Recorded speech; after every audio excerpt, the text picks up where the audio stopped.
Ito mga kadrilling, halos lahat ng mga gamit na hindi na pwedeng pakinabangan dito nakaimbak.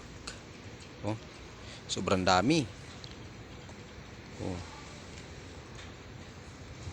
yung mga bako, trailer, at saka itong pison.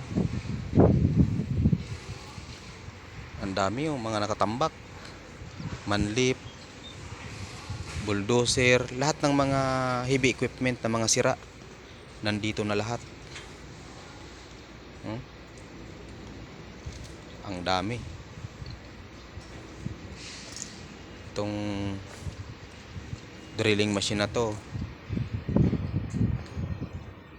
ginamit ko din to ng 2016.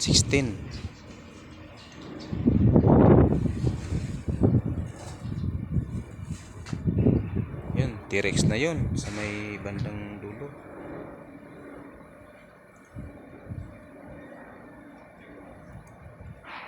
T-Rex na dump truck.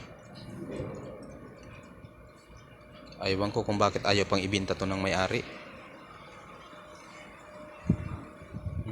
Ito, drilling machine na to.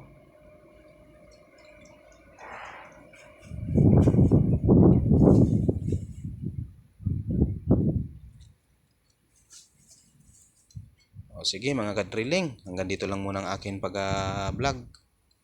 Paki-support naman sa munting channel ko.